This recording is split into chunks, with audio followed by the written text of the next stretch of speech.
Hi everyone, welcome back to Monday Medz. I hope your week is off to a great start. Yes, and for those who are joining me for the first time, welcome. And those who are rejoining me, welcome back. Yes, shout out to you guys who are joining me for the first time. Shout out to you, Reed. So nice to meet you. I just met you. Shout out to you. And shout out to all of those of you I met on the weekend. Shout out to you, Annie. So nice to meet you. And shout out to your pastor, Pastor Stevens, Ronald Stevens, there in Randolph. And yes, we will be in Randolph on the 29th. We will have a health expo. Yes, I will give you more details as time goes by. But shout out to you guys. Shout out to you, Taylor and Tyler. So nice to meet you at the health fair on Sabbath. And yes, it's a great opportunity that we have to reach out to our community.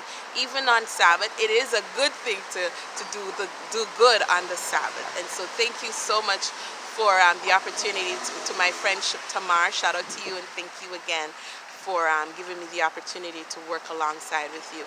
And shout out to all of you who I met last week. Shout out to you, Ann Kith, Valeria. Shout out to you. Shout out to you, Kathleen. Shout out to you, Marie. Yes, all the best with grad school. And shout out to you, Amy and Perry. All the best with your dating relationship. And shout out to you, Andrea. Nice to meet you. So yes, and I'm actually outside the town hall of Reading, and today is Reading's birthday, 375th birthday, and happy birthday to the town of Reading. And yes, I will soon go on inside to the town hall. And can you believe it, in my 9 months of being here, I have not been into the town hall. I've been outside, but yes, it is about time to go on inside. So yes, today we will talk about social health and marriage, and this is part 3. So if you have not seen part 1 and part 2, definitely check it out, and be sure to give this video a thumbs up, like it, and be sure to share it with your family and your friends. So we'll jump right in. One of the things that I'd like you to remember is that marriage is work, and yes, it can be hard work, especially if you are going in one direction and your husband or wife is going in another. So it is hard work, or it is work, and you can't expect to be constantly taking from it, and so you're withdrawing and not making deposits. You have to make daily deposits in your marriage relationship for it to work. And so yes, you have the wedding, you had a beautiful wedding. Now comes the marriage, where you gotta make it work. Okay guys, you gotta make it work. Marriage is a beautiful thing. It's a gift from God. However, you have to use the gift and use it wisely. And so today we're going to be talking about sex in marriage. I know I did promise you that I'll talk about that this week. So we are talking about sex in marriage, and sex should really be in marriage. It is a gift from God, and it is a beautiful thing, and it should be within your marriage with your spouse, the one that you commit for life before God and all these people, your family and your friends. So it should be between you and your spouse. I know many times there is a wife swap or husband swap, or they call this the threesome, foursome, or whatever other sum. You don't want to partake in things like that. You want it to be between you and your husband, or you and your wife. Why? Because when you do it otherwise, it complicates things. I've talked with many couples or many individuals who are married, some who have been part of activities that I'm talking about, and they actually later regret it because the spouse their husband or wife seemed to have enjoyed it with the other people more than they enjoyed with them, and they eventually divorce, or they eventually separate and go to be with that person that they were trying to spice their married life up with. And so you want to stay away from things like that. Also, you ladies, you want to learn to take care of yourself. Let your ear down, let your hair down, fix up yourself. Yes, get some lingerie, spice it up, spice up your marriage. And men, you also need to take care of yourself and fix yourself up. You can't depend on just throwing yourself into bed. You have to spice it up. You start from throughout the day, honey, I love you. You kiss her when you're, and before you part to go to work, you kiss and say, see you later, have a wonderful day.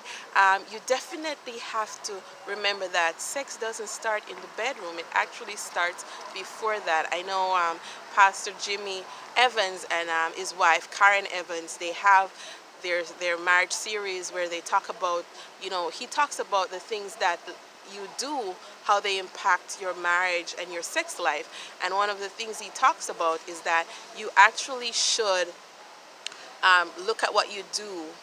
Help your spouse, even with the children, when you come home from work. Give them a little break. Help them with the dishes. Even cook the meal. Husbands, you can cook. You don't have to depend on your wife to cook for every meal for you, right? So yeah, you can spice up your sex life, what you do throughout the day. Send a text message, do a call, say, honey, I love you, and I'm looking forward to us having a great time tonight, or whatever you want to say to your wife or to your husband. All right, so yes, sex is a spiritual thing. It is a beautiful thing. It is one that God gave us for us to understand the union that he wants to have with us as his people, and the union that the Godhead has.